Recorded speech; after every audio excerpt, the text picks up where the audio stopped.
The 2021-2022 school year marks the 50th anniversary of Title IX.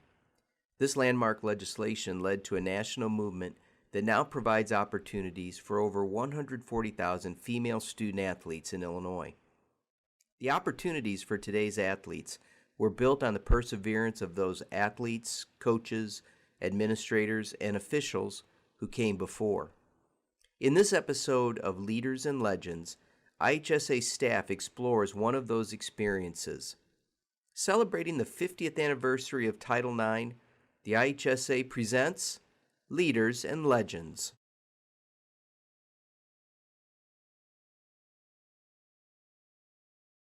The 2021-2022 school year marks the 50th anniversary of Title IX, and this landmark movement for female athletes led to a movement here in Illinois, where we now have over 140,000 female student athletes that compete over 18 different sports. Today, we're going to celebrate the 50th year of IHSA girls tennis, and joining us to share their stories are Katrina Adams and Dr. Joyce Kenner. Katrina was the IHSA singles champion in 1983 and 84, and 84 and 85. Katrina then went on to compete at Northwestern University, where her team became Big Ten champions in 1986. She was a doubles champion in 1987, and then Katrina turned pro and went on to become the president and the CEO of the United States Tennis Association, the first Black woman and youngest person ever to hold that position. Katrina graduated from Whitney Young High School in Chicago. Joining us today is also current Whitney Young High School principal and member of the IHSA Board of Directors, Dr. Joyce Kenner, who's played and been connected to tennis for over 40 years. Thanks for being a part of our interview today and sharing your stories about Title IX. And to get started, Katrina, can you just tell us a little bit about yourself and your connection to tennis? Yeah, first of all, thanks for having me. I'm excited to be able to have this conversation with you. I'm currently the executive director of the Harlem Junior Tennis and Education Program here in New York, which is an NJTL chapter working with inner city kids using tennis as a vehicle for them to earn a college scholarship, whether it's academically or through tennis.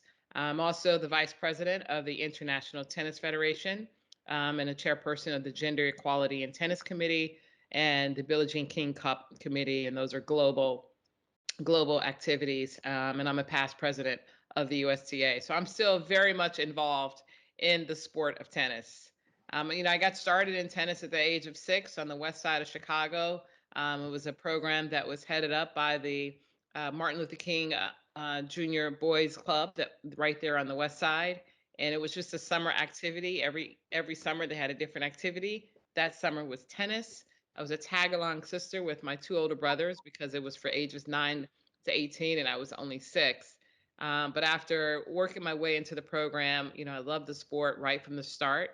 And I was very fortunate enough to have people that really took me under their wing, thought I had potential, gave me the opportunities, and allowed me to have the track record that I have now. Dr. Kenner, how about you? Tell us how you're connected with tennis.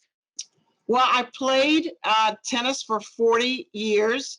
I don't play anymore. I shouldn't say that. Every day I say I need to pick up a tennis racket and go play. But I play competitively for 40 years. My husband still is a competitive tennis player. He is an age group national champion. And so we're very proud to say that. And then I've always obviously supported tennis through our school. And our school was the first CPS school girls program to win a state championship here at Whitney Young. And so, yes, so I'm really, really involved. I'm a board member of Excess Tennis.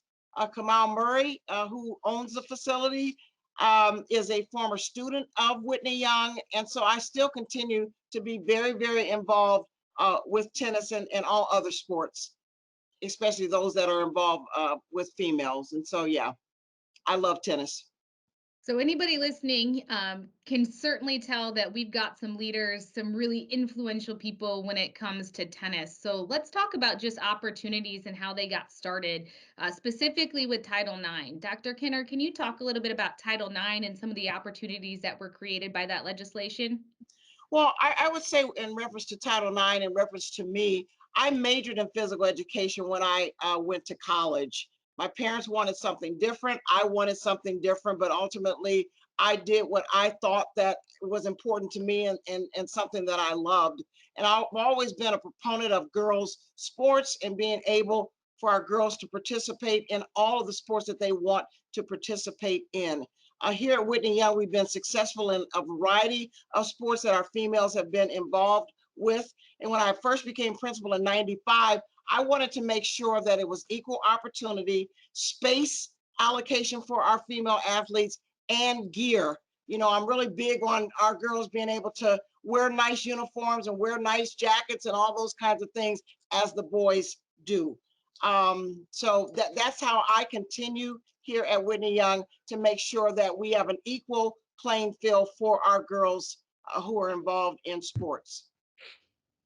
And how about you, Katrina? Oh, I'm sorry. How about opportunities that were maybe opened up through Title IX for yourself to compete? Yeah, I mean, I was very fortunate to be in the sport of tennis because, tennis was that sport that was for boys and girls, and we had competitive tournaments, throughout my junior career. And so when it was time for me to go to high school, Whitney Young had the best high school uh, girls tennis team in the city of Chicago, which was enticing for me to want to go there for that, but also it was a top I lost her. and the state and across the country. So it was a great opportunity for me to go be a part of this team, win our city championships, and further my career in tennis on a team level. Having said that, it gave me the opportunity to earn a college scholarship at Northwestern University. And had it not been for Title IX, that opportunity would not have been there. So being on equal footing in high school and actually above the boys because we were champions in the city that was. But and then having an opportunity to go and play in college. When you are 15, 16 years old, I graduated at 16, so I was very young and not really understanding the politics of things. I didn't really understand what Title IX was then. Going on and playing college sports and college tennis for sure at my age when I was competing was just a natural thing to do. And I didn't know that just 20 years before that, that wasn't possible. And so, or 10 years before that, 15 years before that, it wasn't possible. And so, it was a great opportunity for me to further my education, play collegiate tennis. And then I went on to play professional tennis. And I think it was really when I got on that level and playing on the WTA tour that I started to understand what Title IX was, how it benefited me, how it benefited others, and then, of course, today, how it's benefited millions of players, of girls, to be able to go on to college and play college athletics. So I'm very grateful to those that really fought for it back in the 70s. Dr. Kenner, can you expand on that maybe a little bit? So when you were in high school, did you have the same opportunities as a female as our student athletes do today? Or what have you seen change and progress throughout your time as an athlete and then now an administrator? And I would say for me, growing up, I was involved in all the sports that girls could participate in at that time. And then when I got older, I coached girls basketball. I had a runner-up state championship track team out of Dayton, Ohio. And then I continued my athletic career as a college cheerleader at Ohio University. To be honest with you, I never saw any disparity in terms of girls or and boys sports when I was growing up. And maybe that was just the venues that I was in, a Catholic environment in which, to me, they supported everything that we wanted to do. When I got to college, they supported everything that the female athletes wanted to do. But obviously, I'm very well aware of what Title IX has done globally for females. But I didn't experience anything negative when I was growing up. But if I had, I certainly would have fought for us being equal. And as the president of the Principals Association over athletics, we talk often about female opportunities, and I don't ever let an opportunity pass where it's negative towards any female athletes. So for me, I didn't have any negative experience relative to Title IX. Katrina, you talked about, playing high school tennis and then having the ability to earn a college scholarship and further your career. What would you share with our current student athletes or our tennis players today here in Illinois about Title IX? Well, I think the most important thing is to understand that, we didn't always have this right, as girls, as women, to be able to go forward and earn college scholarships on equal ground. And so it's important for us to make sure that we own it and that we continue to fight for equality in everything that we do. And an understanding that it's truly an opportunity. I don't care if you're a boy or a girl, but it's just truly an opportunity to be able to go forward and pursue an athletic career in college on a scholarship so that you can get the education to further your career in whatever that profession might be. Because not everyone's going to be a professional athlete. And it's less than 1% really that really take it to the next level in whatever sport that might be. And so to really understand that it's our duty to make sure that we preserve it, that we own it, that we nurture it, and that we make sure and we're bringing the next generation behind us, because it was our forefathers and foremothers that really our foremothers that fought for us to make sure that we had an opportunity and a right to compete on equal ground with the boys, with the men in college. And so, looking at high school right now, it's the same thing. Not every high school really has the same programs, at every level coming up or on the same teams. And so, we have to start at the grassroots, which is our high school level of competitive sports, to make sure that our boys and our girls have equal footing, equal ground, same uniforms, and the opportunity to progress in the sports. And I think for our high schoolers right now, understand that it is a privilege to be able to use sport as an opportunity to earn that college scholarship. And so it's not just about sport, but we have to have the academics as well, because they go hand in hand as we progress to the next level of higher education. And if I could add something to that, I would say to all of the female athletes out there, if you don't have a particular sport at your particular school, you need to go right down and say to the principal, we want this particular sport at our school. How can we do this? And that's what's happened to me for 27 years here at Whitney Young. I've had females to come down and say, Dr. Kenner, we want a sailing team. And I never say no to anything. Only thing I say is find a sponsor and let's get it done. I'll help you find the dollars to get this sport started. And I think that Whitney Young probably participates in every sport that you can imagine, maybe 2 sports that we don't. But anytime a kid would come down, I would say, let's figure it out, find a sponsor, and then we'll find the dollars to have it. So I agree with Katrina that it is our right. It should be a privilege to participate in sports at this level. And I think that every single school should have these opportunities available for all students, regardless of where those schools are located. As we conclude our discussion here today, Katrina, can you reflect on a really specific or a high school memory that comes top of mind when you think about playing girls tennis here in Illinois? Well, I mean, listen, I enjoyed my experience playing at Whitney Young and playing with other competitive players. When I joined as a freshman, I was 12. And so, it was, or maybe just turned 13. And so I was definitely the baby on the team, but I was also the best on the team just because of my progression and success that I'd had. But really bonding with the team was awesome. Piling in the car and going to our team matches were awesome.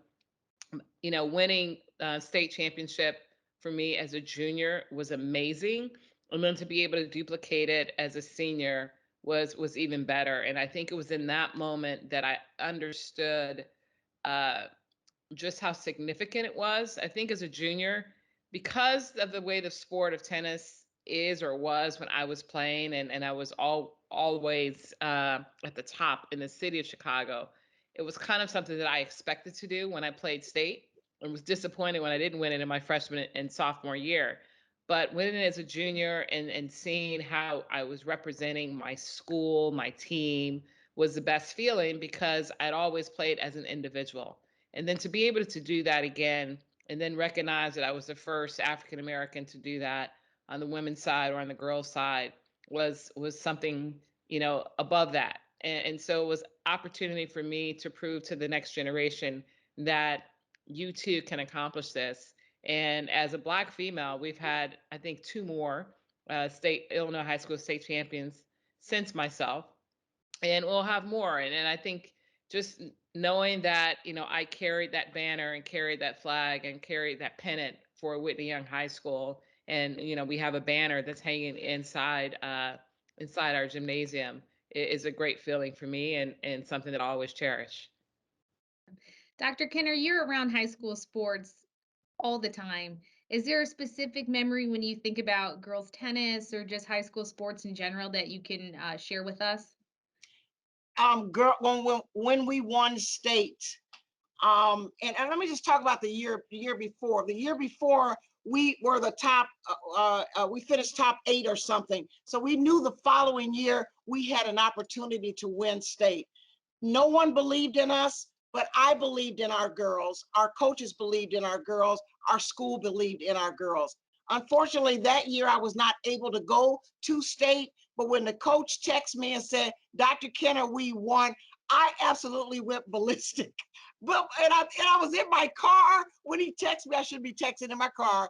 But I looked at the text, we won state, and I just started blowing my horn and just went crazy because I knew that we were a part of history and we would always be a part of history. Katrina started it and we followed close behind her. And so it's just been an honor to be associated with tennis the way that we are, and making sure that people understand in Chicago, inner city Chicago, kids can play tennis too and be very successful at tennis. And so that is what I'm really most proud of in reference to our girls winning state and being affiliated with Katrina Adams, who won state too. And just one more thing about Katrina. Katrina has also helped build some tennis places within Chicago and helped us repave our tennis facility, which they're working on today. So on behalf of everyone, we want to say thank you for your contributions to not just Whitney Young, but to all of the areas that you help build these tennis facilities and these tennis playgrounds. So we really do appreciate that. It's my pleasure. And just to piggyback on that, listen, for the team to win state championship is a lot more difficult than an individual. And so, for that team to come together and collaborate and play well, that entire season to win that state championship as a team, congratulations. It's awesome. Thank you.